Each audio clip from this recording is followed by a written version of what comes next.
box holds a total at the start, holds a total of 8. And what does 8 represent? Or denominator. 8 represents the denominator. I want you guys to write this down, please. Find this on your scrap paper and write down that 8 represents the denominator. Because the total for each box is 8, like it stated in the problem.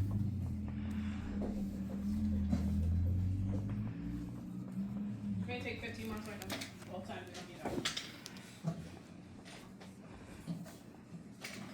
Okay, and then end your set. The first step is to find the total, which was 2 plus 3. And what did we get? 5. And what does 5 represent right now? Numerator. Do we agree? Raise your hand if you agree that 5 represents our numerator. Okay? You're going to write 5. And you're going to write numerator. Nadia, what are you adding? I'm also adding that it's not only the denominator, but how much he has now. What do you mean how much he has now? Because if each box holds 8 crayons, that means that he must have used. So, yeah. Well, that's a good point because in the problem it said that he has 2 crayons in a box and 3 crayons in another box, right? So maybe he lost some of them, maybe he used some of them, but we have to focus on the information they gave us in the problem. Focus on what the question is asking. Okay, Destiny, what is the question asking this again? It's asking what fraction of the box is filled with crayons. So what fraction of the box is filled with crayons, Sam? 5/8. 5/8. Again, okay, let's go back to it. Because, like I said, Jonathan and Alika, you guys are not incorrect, but you guys have to focus on exactly what it's saying, okay? Focus on the details given, and focus on what the question is asking us. They're saying, what fraction of the box is filled with crayons, okay? After we added 2 plus 3, which is what Henry has, that's what he has. We're not talking about what should be in both boxes, right? We're talking about the details we already have. We got 5 in all. And 5 is, what does 5 represent? Alika, put your head up. What does 5 represent? Sebastian B.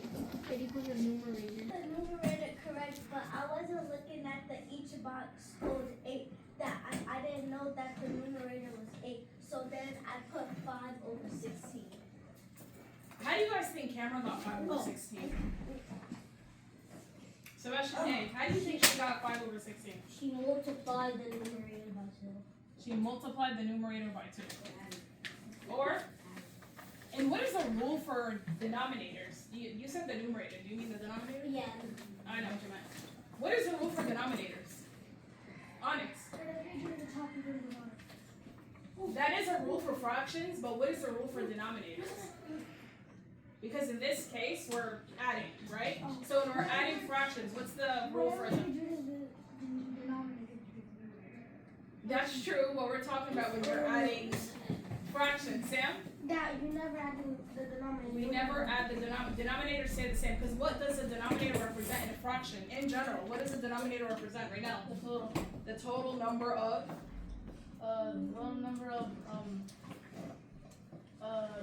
I know you know, but I just want you to restate it. The total number of what, guys? Yeah. No. In this case, crayons, but in fractions in general. The total number of space, like the space, how much crayons go in, like how much crayons could go in a box? Yes, for this problem, but in general, the What total the- number of? How, The total number of shape? pieces, the number total of what the parts. shape Yes. is divided. Exactly. Okay. We combine. What are the two quantities that we combined today? Give me one of them, Jonathan. Hold up. 2 8. 2 8s and then 3. 3 8s. And what do we get as a total?